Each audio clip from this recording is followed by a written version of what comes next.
assistance programs throughout Latin America, and even operating in the United States with the help of NGOs, are running the immigration crisis. This includes direct payments being made to illegal aliens and asylum seekers in the form of debit cards and even envelopes of cash.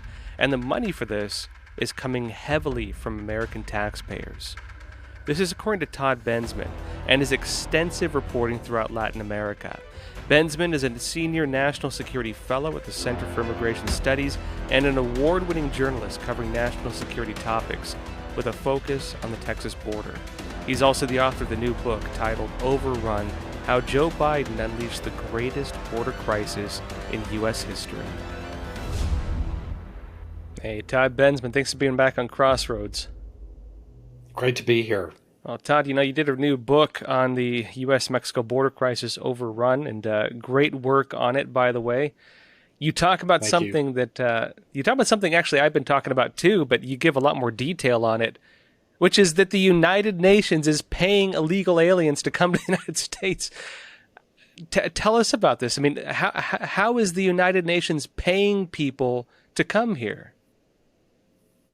Well, it is true that the United Nations is very hands-on involved on the migrant trails all the way down into South America, straight up to the Texas border, all along the Texas border, in a number of ways. And in the most visible way is that they are showering the immigrants, the U.S.-bound immigrants, with cash in the form of debit cards. And you can ask them, the immigrants, to show you their debit cards, their UN cards. They'll pull them right out for you. It's, they get monthly stipends that are put on there every month, every 2 weeks. How much money, roughly? It depends. It's pegged to local cost of living. So if they're up near the Texas border, I found cards up there that were getting close to $400 every 2 weeks. Wow. So $800 a month. And in southern Mexico, like in Tapachula, down there on the Guatemala border, it's a little cheaper to live. And so it's like, more like a couple thousand pesos. Just a month or so ago, I was in Monterrey, Mexico, and found, the debit cards there, and they were, 2,800 pesos a month, which is like $120 or something. But the point is that this is a sustainability program. It's a program where the United Nations is making sure that people are able to stay the course, and that maybe when they're contemplating making the journey, and they're not sure they have enough money, they know in the back of their minds that they'll kind of be okay.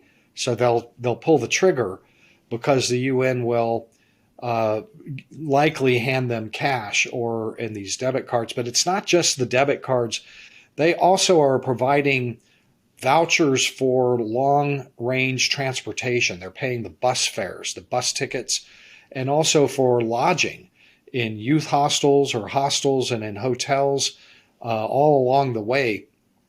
When you take it all together, they have all of the basic necessities of life on the road to the U.S. And that is a real deal. I know there's been some challenge about that, but there is a budget out that is in a public realm where the United Nations says in 2023 they plan to spend $450 million on cash-based assistance programs or cash-based intervention programs, CBI, and they just lay it out exactly what it's for, all three of those categories that I just told you. Wow, geez. One other thing I should mention that this is U.S. taxpayer funded.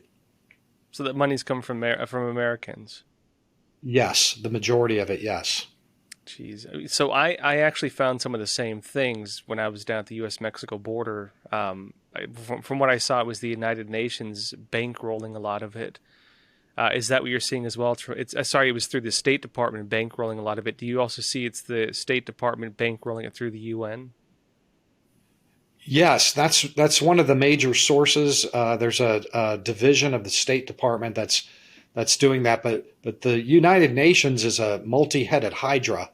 and so is the United States and its funding mechanisms. So there's money coming from all different places.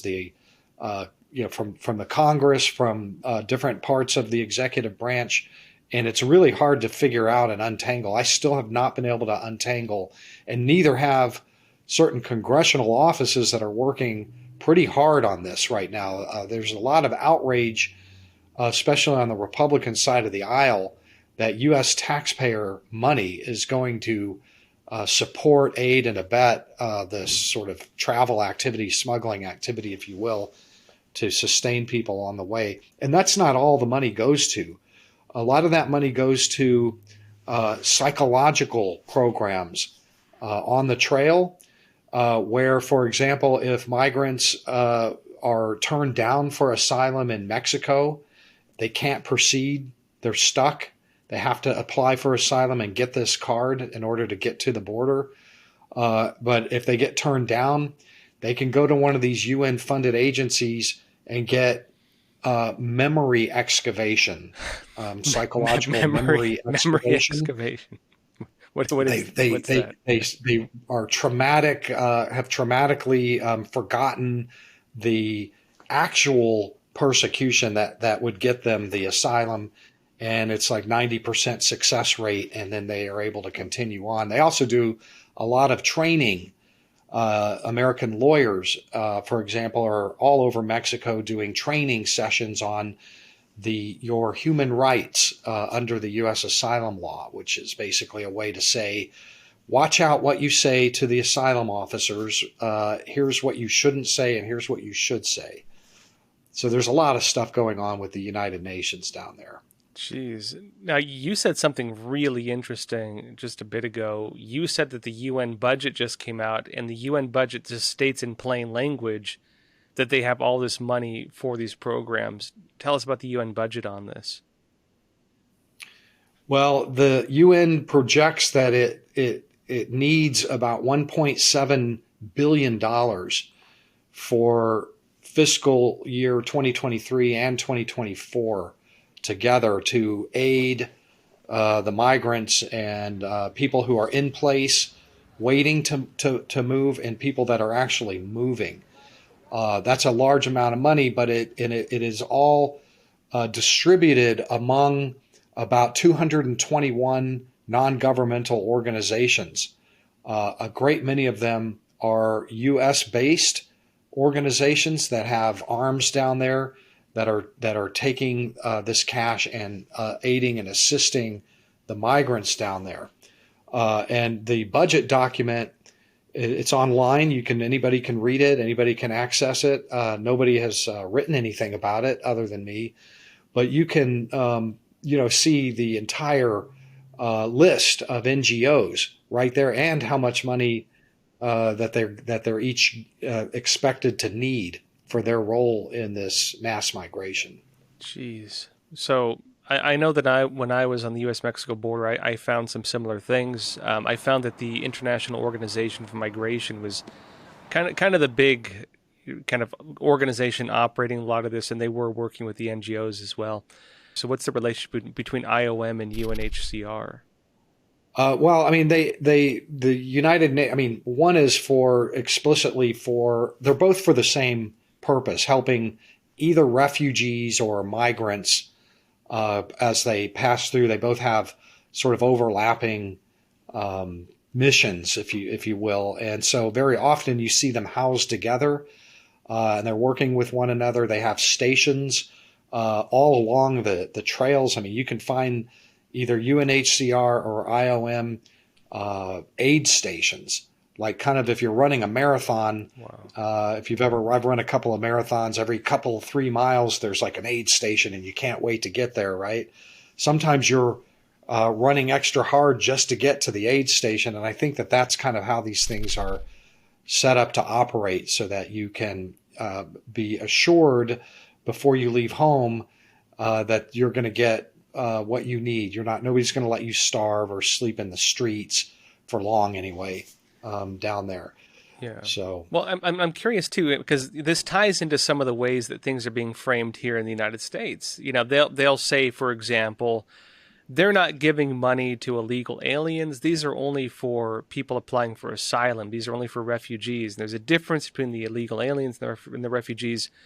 In terms of these organizations, how do they differentiate? And how does a person go from being just a normal illegal alien to being part of the whole UN system?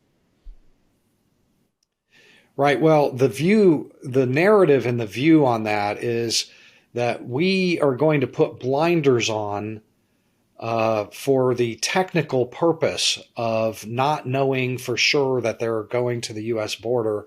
If we know that they're going to the U.S. border, like know that they're going to the U.S. border, then you might be participating in something illegal. So typically what you'll get from these agencies is, especially if they're like in Mexico, we're just helping them get their Mexican papers.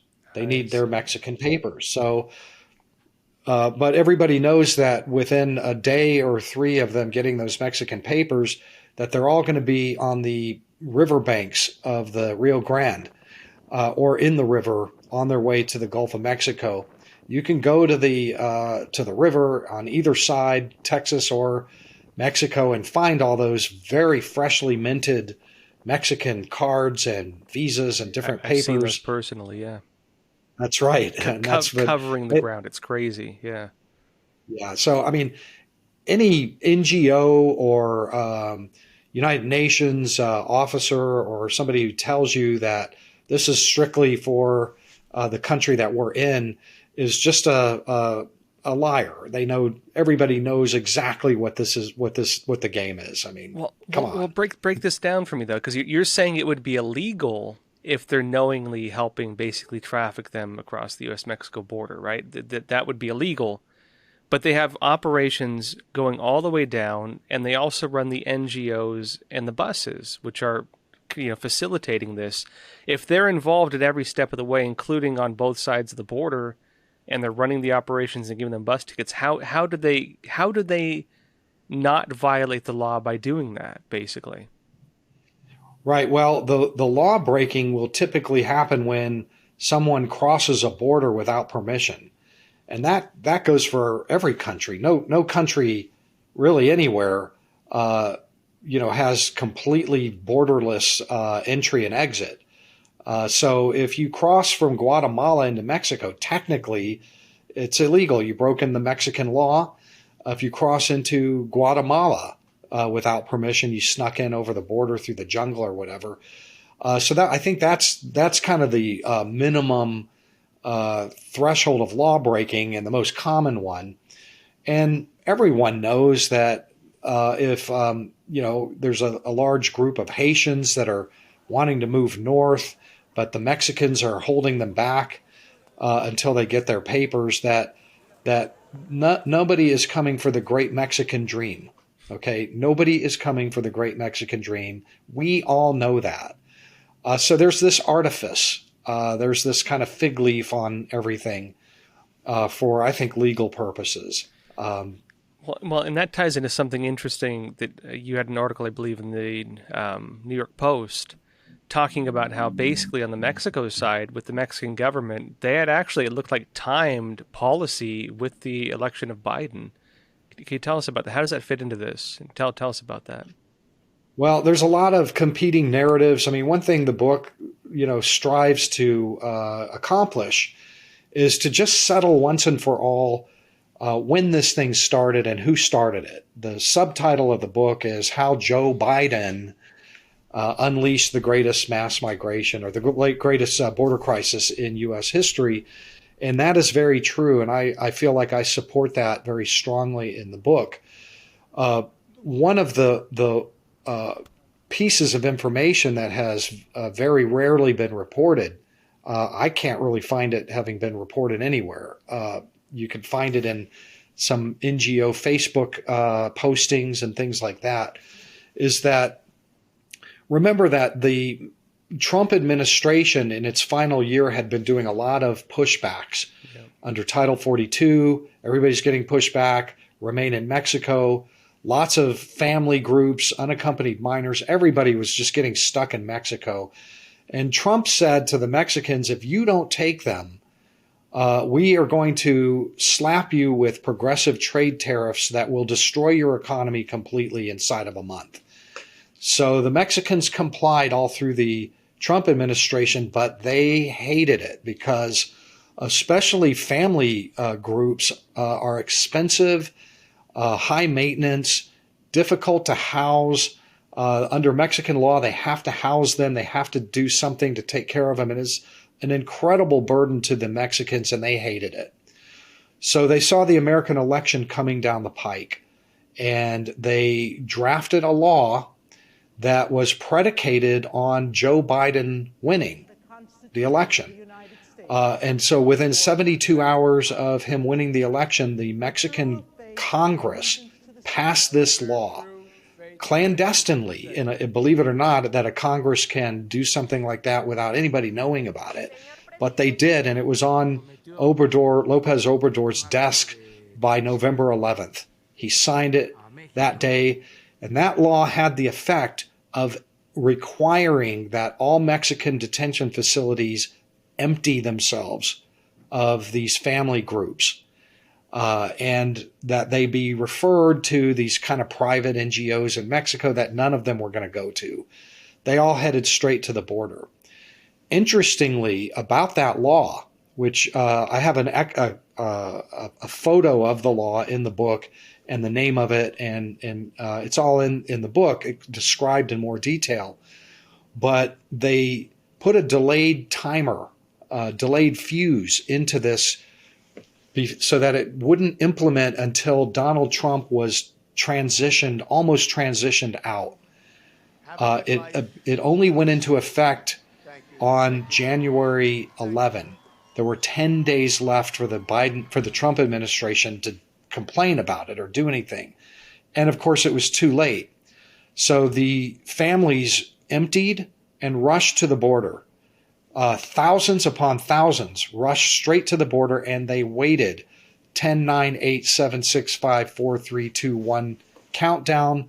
On Inauguration Day, the Biden administration ordered CBP to stand down on Title 42 for family units.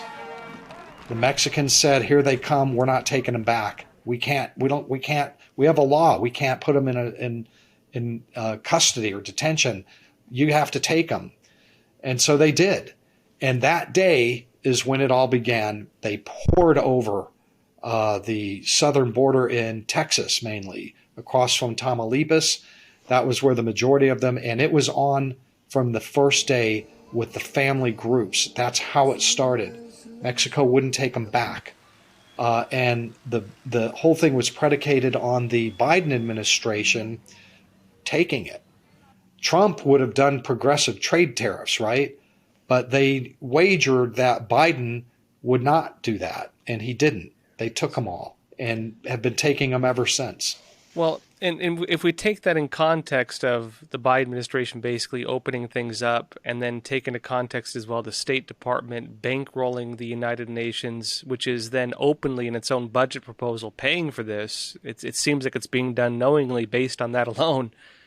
What is the agenda for the U.S.? Why are they financing this and then trying to make it sound like it's some random crisis, and they're not telling us about that?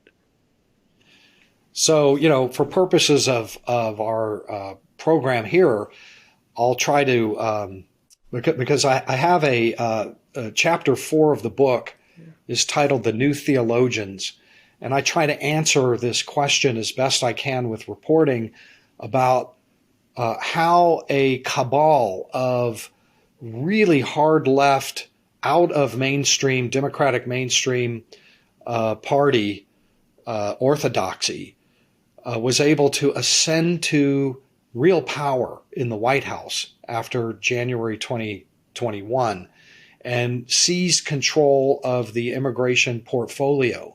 They still have it. They still have it to this day. And they came in with an ideology that is, like I said, no Democratic Party traditional icon like, Hillary Clinton or Barack Obama or Bill Clinton or anyone going all the way back would ever have countenanced any of these policies. And their policies were, basically threefold, which is, end detention, end deportation, and provide amnesty to the maximum number of people already here as possible. In other words, to neuter the Immigration and Naturalization Act, the set of laws that are our enforcement. That's what we do. We enforce. These are the laws that require that we, have a secure border. And they did that. They systematically did that from piecemeal. And I take you through it. Why they did it is, I believe, twofold. One is just pure ideology. They have been trying to get this borderless ideology into power for 25 years. The Democrats have always turned them down. You're just staying in the closet. Guys, get out of here with that stuff. Nobody's going to vote us into office with that stuff. But this time they got in, and they did it. And I think it's just the gratification of being able to implement your ideas about the global, borderless global world. The other thing is that, unfortunately, like everything else, there's always follow the money. And the fact of the matter is that the world, the industrial, I call it the migrant advocacy industrial complex, which is this really large constellation of NGOs and migrant resettlement groups and advocacy groups, from which all these people come from. These are the people that have the authority right now over the portfolio.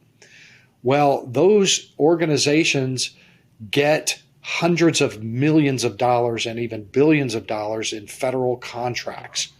This is, in the end, about cash, about federal contracts, about money going right into the coffers of those organizations. And the ones that aren't getting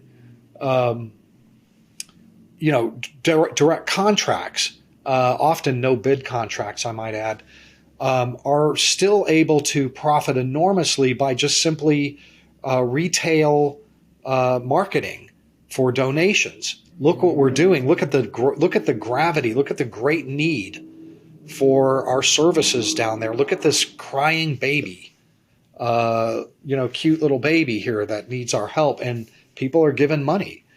And I think that a lot of this is driven by that. Nobody will ever admit that. They would never admit this. And so it's a little combination of both of those things. That's it in a quick nutshell. That chapter, the New Theologians, I look at this as a religion, that these people are dedicated to this as a religion, just like maybe a lot of churches and pastors dialing for dollars on TV or whatever. And that's pretty much what this is. I'm not buying into a lot of the theories about building up the Democratic voter base. I don't know about that. There's a lot of other theories about it, but that's my best shot at this. Wow. Geez. I want to address a couple other points. I know that I've read some fact checks from some of the corporate media about your work.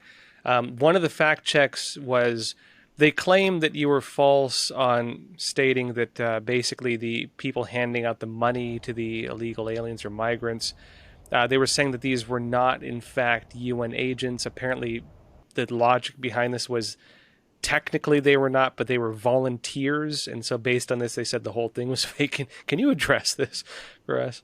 Sure. That was the first time I discovered this was in Reynosa, Mexico, at a shelter. And there was a plastic table with some chairs, and they had stacks of credit cards that they were giving out to a long line of migrants. And I'm like, what is this? I took some pictures. I interviewed the workers, and I said, where are you guys from? And they said, we are from the United Nations. We're with the IOM. And so in a tweet, I put that out but apparently they're technically not paid by the IOM. They're like a volunteer NGO that works for the IOM. So they got me on like, okay, the guys that were at the table were like these volunteers that work for an NGO directly, not the IOM.